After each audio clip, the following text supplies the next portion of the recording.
ಸ್ನೇಹಿತರೆ ನಮಸ್ಕಾರ. ಬೆಂಗಳೂರಿನ ಕಾಂಕ್ರೀಟ್ ಕಾಡಿನಿಂದ ಹೊರಬಂದು ಪಶ್ಚಿಮ ಘಟ್ಟಗಳ ಅಂಕುಡೊಂಕಾದ ರಸ್ತೆಗಳ ಮೂಲಕ ಸಾಗುವಾಗ ಸಿಗುವ ಮಂಜಿನ ನಗರಿಯೇ ಕುಕ್ಕೆ. ದಕ್ಷಿಣ ಕನ್ನಡ ಜಿಲ್ಲೆಯ ಸುಳ್ಯ ತಾಲೂಕಿನ ಸುಂದರ ಪರಿಸರದಲ್ಲಿ ನೆಲೆಸಿರುವ ಈ ಕ್ಷೇತ್ರವು ಕೇವಲ ಒಂದು ಪ್ರವಾಸಿ ತಾಣವಲ್ಲ, ಇದು ಕೋಟ್ಯಾಂತರ ಜನರ ಪಾಲಿನ ನಂಬಿಕೆಯ ಸಂಕೇತ. ಮುಗಿಲೆತ್ತರದ ಪುಷ್ಪಗಿರಿ ಮತ್ತು ಕುಮಾರ ಪರ್ವತಗಳ ನಡುವೆ ಕುಮಾರಧಾರೆ ನದಿಯ ಪವಿತ್ರ ಹರಿವಿನೊಂದಿಗೆ ಬೆಸೆದುಕೊಂಡಿರುವ ಈ ಕ್ಷೇತ್ರವು ನಾಗಾರಾಧನೆಗೆ ವಿಶ್ವದಲ್ಲೇ ನಂಬರ್ 1 ಅನಿಸಿಕೊಂಡಿದೆ. ಇಲ್ಲಿನ ಗಾಳಿಯಲ್ಲಿರುವ ಧೂಪದ ಘಮ ಮತ್ತು ಕುಮಾರಧಾರೆಯ ತಂಪು ಮನಸ್ಸನ್ನ ತಕ್ಷಣವೇ ಆಧ್ಯಾತ್ಮಿಕ ಲೋಕಕ್ಕೆ ಕೊಂಡೊಯ್ಯುತ್ತದೆ. ಪುರಾಣದ ಹಿನ್ನೆಲೆ, ತಾರಕಾಸುರ ಸಂಹಾರ ಮತ್ತು ಕಾರ್ತಿಕೇಯನ ಆಗಮನ. ಕುಕ್ಕೆ ಕ್ಷೇತ್ರದ ಇತಿಹಾಸವು ಯುಗಗಳಷ್ಟು ಹಳೆಯದು. ಸ್ಕಂದ ಪುರಾಣದ ಸಹ್ಯಾದ್ರಿ ಖಂಡದ ಪ್ರಕಾರ ಶಿವಪುತ್ರನಾದ ಭಗವಾನ್ ಸುಬ್ರಹ್ಮಣ್ಯನು ರಾಕ್ಷಸ ರಾಜ ತಾರಕಾಸುರ ಮತ್ತು ಶೂರಪದ್ಮರನ್ನ ಸಂಹರಿಸಿದ ನಂತರ ತನ್ನ ಆಯುಧವಾದ ಶಕ್ತಿಯನ್ನು ತೊಳೆದುಕೊಳ್ಳಲು ಇಲ್ಲಿನ ನದಿಯ ತಟಕ್ಕೆ ಬಂದನು. ಈ ನದಿಯೇ ಇಂದು ಕುಮಾರಧಾರೆ ಅಂತ ಪ್ರಸಿದ್ಧವಾಗಿದೆ. ಇಲ್ಲಿನ ಇನ್ನೊಂದು ರೋಚಕ ಕಥೆ ಅಂದರೆ ಸರ್ಪರಾಜ ವಾಸುಕಿಯದ್ದು.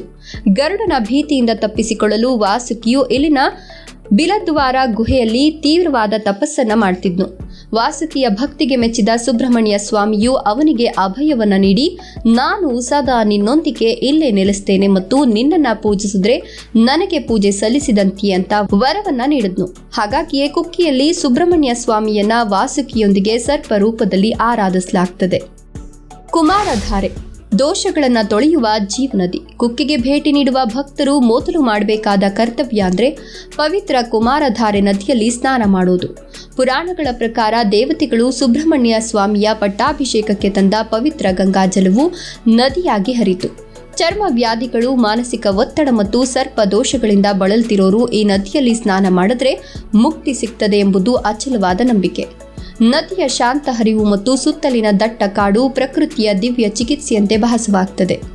ಕ್ಷೇತ್ರದ ದೃಶ್ಯಾವಳಿ ಮತ್ತು ವಾಸ್ತುಶಿಲ್ಪ. ದೇವಸ್ಥಾನದ ವಾಸ್ತುಶಿಲ್ಪವು ದಕ್ಷಿಣ ಕನ್ನಡ ಮತ್ತು ಕೇರಳದ ಮಿಶ್ರ ಶೈಲಿಯಲ್ಲಿದೆ. ದೇವಸ್ಥಾನದ ಹೊರಭಾಗದಲ್ಲಿ ಬೃಹತ್ ಗೋಪುರವಿದ್ದು ಒಳಗೆ ಪ್ರವೇಶಿಸುತ್ತಿದ್ದಂತೆ ಒಂದು ರೀತಿಯ ಪ್ರಶಾಂತತೆ ನಿಮ್ಮನ್ನ ಆವರಿಸುತ್ತದೆ. ರಜತ ಸ್ತಂಭ. ಮುಖಮಂಟಪದಲ್ಲಿರುವ ಈ ಕಂಬವು ದೇವಸ್ಥಾನದ ವಿಶೇಷ ಆಕರ್ಷಣೆ. ವಾಸುಕಿಯ ಉಸಿರಾಟದ ಉಷ್ಣತೆಯಿಂದ ಭಕ್ತರನ್ನ ರಕ್ಷಿಸಲು ಈ ಕಂಬವನ್ನ ಸ್ಥಾಪಿಸಲಾಗಿದೆ ಎಂಬ ನಂಬಿಕೆ ಇದೆ. ಭಕ್ತರು ಈ ಕಂಬವನ್ನ ಸ್ಪರ್ಶಿಸಿ ಅಥವಾ ಅಪ್ಪಿಕೊಂಡು ತಮ್ಮ ಇಷ್ಟಾರ್ಥಗಳನ್ನ ಈಡೇರಿಸುವಂತೆ ಪ್ರಾರ್ಥಿಸುತ್ತಾರೆ. ಗರ್ಭಗುಡಿ. ಇಲ್ಲಿ ಸುಬ್ರಹ್ಮಣ್ಯ ಸ್ವಾಮಿಯು 2 ಹಂತಗಳಲ್ಲಿ ನೆಲೆಸಿದ್ದಾನೆ. ಮೇಲ್ಭಾಗದಲ್ಲಿ ವಾಸುಕಿ ಮತ್ತು ಕೆಳಭಾಗದಲ್ಲಿ ಆದಿಶೇಷನ ವಿಗ್ರಹಗಳಿವೆ. ಸರ್ಪದೋಷ ಮತ್ತು ವಿಶಿಷ್ಟ ಪೂಜೆಗಳ ಮಹತ್ವ. ಕುಕ್ಕೆ ಸುಬ್ರಹ್ಮಣ್ಯವು ವಿಶ್ವವಿಖ್ಯಾತವಾಗಿರುವುದು ಇಲ್ಲಿ ನಡೆಯುವ ಶಕ್ತಿಯುತವಾದ ಸೇವೆಗಳಿಂದ. ಜೀವನದಲ್ಲಿ ಎದುರಾಗುವ ಅಡೆತಡೆಗಳು, ಸಂತಾನ ಭಾಗ್ಯದ ಕೊರತೆ ಅಥವಾ ಆರೋಗ್ಯ ಸಮಸ್ಯೆಗಳಿಗೆ ನಾಗದೋಷವೇ ಕಾರಣ ಎಂಬ ನಂಬಿಕೆ ಇದೆ. ಸರ್ಪ ಸಂಸ್ಕಾರ ಒಂದು ಪವಿತ್ರ ವಿಧಿವಿಧಾನ. ಇಲ್ಲಿನ ಅತ್ಯಂತ ಪ್ರಮುಖವಾದ ಸೇವೆ ಅಂದರೆ ಸರ್ಪ ಸಂಸ್ಕಾರ. ಇದು ಯಾವುದೋ ಸಾಮಾನ್ಯ ಪೂಜೆಯಲ್ಲ, ಬದಲಾಗಿ ನಾಗದೇವತೆಗೆ ಮಾಡುವ ಒಂದು ರೀತಿಯ ಶ್ರದ್ಧಾಂಜಲಿ. 2 ದಿನಗಳ ಕಾಲ ನಡೆಯುವ ಈ ವಿಧಿಯಲ್ಲಿ ಭಕ್ತರು ಉಪವಾಸ ಇದ್ದು ಬ್ರಹ್ಮಚರ್ಯವನ್ನು ಪಾಲಿಸಬೇಕು. ಅರ್ಚಕರ ಮಾರ್ಗದರ್ಶನದಲ್ಲಿ ನಡೆಯುವ ಈ ಪೂಜೆಯು ಭಕ್ತನ ಜೀವನದಲ್ಲಿರುವ ನಕಾರಾತ್ಮಕ ಶಕ್ತಿಯನ್ನು ಹೊರಹಾಕಿ ಸಕಾರಾತ್ಮಕತೆಯನ್ನು ತುಂಬುತ್ತದೆ ಅಂತ ಹೇಳಲಾಗ್ತದೆ. ಆದಿ ಸುಬ್ರಹ್ಮಣ್ಯ ಮೂಲ ಕ್ಷೇತ್ರದ ಸೆಲೆ. ಮುಖ್ಯ ದೇವಸ್ಥಾನದ ಹಿಂಭಾಗದಲ್ಲಿರುವ ಸುಮಾರು 200 ಮೀಟರ್ ದೂರದಲ್ಲಿ ಆದಿ ಸುಬ್ರಹ್ಮಣ್ಯ ದೇವಸ್ಥಾನ ಇದೆ. ಇದು ಸುಬ್ರಹ್ಮಣ್ಯ ಸ್ವಾಮಿಯ ಮೂಲ ಸ್ಥಾನ. ಇಲ್ಲಿ ಹುತ್ತದ ರೂಪದಲ್ಲಿ ಸ್ವಾಮಿಯನ್ನ ಪೂಜಿಸಲಾಗ್ತದೆ. ಭಕ್ತರು ಇಲ್ಲಿನ ಹುತ್ತದ ಮೃತ್ತಿಕೆಯನ್ನ ಅಂದ್ರೆ ಮಣ್ಣನ್ನ ಪ್ರಸಾದವಾಗಿ ಪಡಿತಾರೆ. ಈ ಮೃತ್ತಿಕೆಯನ್ನ ಮನೆಯಲ್ಲಿ ಇಟ್ಕೊಂಡ್ರೆ ಅಥವಾ ಹಣೆಗೆ ಹಚ್ಕೊಂಡ್ರೆ ಸಕಲ ರೋಗಗಳು ವಾಸಿಯಾಗ್ತದೆ ಅನ್ನೋದು ನಂಬಿಕೆ. ಬಿಲದ್ವಾರ ವಾಸುಕಿಯ ರಹಸ್ಯ ಆಶ್ರಯ. ದೇವಸ್ಥಾನಕ್ಕೆ ಹೋಗುವ ಹಾದಿಯಲ್ಲಿ ಬಿಲದ್ವಾರ ಎಂಬ ಪ್ರಾಕೃತಿಕ ಗುಹೆಯನ್ನ ಕಾಣಬಹುದು.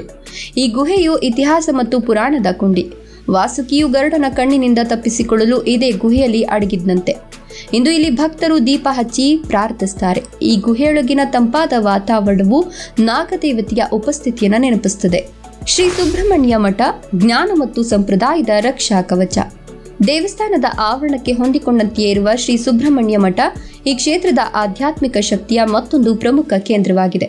ಈ ಮಠವು ದ್ವೈತ ಸಿದ್ಧಾಂತದ ಪ್ರತಿಪಾದಕರಾದ ಶ್ರೀ ಮಧ್ವಾಚಾರ್ಯರ ಪರಂಪರೆಗೆ ಸೇರಿದ್ದಾಗಿದ್ದು, ಮಧ್ವಾಚಾರ್ಯರ ಆಪ್ತ ಶಿಷ್ಯರಾದ ಶ್ರೀ ವಿಷ್ಣು ತೀರ್ಥರಿಂದ ಸ್ಥಾಪಿಸಲ್ಪಟ್ಟಿದೆ ಅಂತ ಇತಿಹಾಸ ಹೇಳುತ್ತದೆ. ಈ ಮಠವು ಕೇವಲ ಧಾರ್ಮಿಕ ಆಚರಣೆಗಳಿಗೆ ಸೀಮಿತವಾಗಿಲ್ಲ, ಬದಲಾಗಿ ವೇದ ಪಾಠಶಾಲೆಗಳ ಮೂಲಕ ಭಾರತೀಯ ಸನಾತನ ಸಂಸ್ಕೃತಿಯನ್ನು ಮುಂದಿನ ತಲೆಮಾರಿಗೆ ದಾಟಿಸುವ ಮಹತ್ತರ ಕಾರ್ಯವನ್ನು ಮಾಡುತ್ತಿದೆ. ಮಠದ ಆವರಣದಲ್ಲಿರುವ ನರಸಿಂಹ ಮತ್ತು ವಿಠಲ ದೇವರ ವಿಗ್ರಹಗಳು ಭಕ್ತರಲ್ಲಿ ಭಕ್ತಿ ಭಾವವನ್ನು ಮೂಡಿಸುತ್ತವೆ. ದೇವಸ್ಥಾನಕ್ಕೆ ಬರುವ ಭಕ್ತರು ಮಠಕ್ಕೆ ಭೇಟಿ ನೀಡಿ ಇಲ್ಲಿ ಶಾಂತಿಯುತ ವಾತಾವರಣದಲ್ಲಿ ಧ್ಯಾನ ಮಾಡೋದು ಹಾಗೂ ಮಠದ ಪರಂಪರೆಯನ್ನು ಅರಿತುಕೊಳ್ಳುವುದು ಒಂದು ವಿಶಿಷ್ಟ ಅನುಭವ ನೀಡುತ್ತದೆ. ಈ ಮಠವು ದೇವಸ್ಥಾನದ ಆಡಳಿತ ಮತ್ತು ಧಾರ್ಮಿಕ ವಿಧಿವಿಧಾನಗಳಲ್ಲಿ ಅತ್ಯಂತ ಗೌರವಾನ್ವಿತ ಸ್ಥಾನವನ್ನು ಹೊಂದಿದ್ದು, ಕುಕ್ಕೆ ಸುಬ್ರಹ್ಮಣ್ಯದ ಅಖಂಡತೆಯನ್ನು ಕಾಪಾಡುವಲ್ಲಿ ಪ್ರಮುಖ ಪಾತ್ರ ವಹಿಸಿದೆ.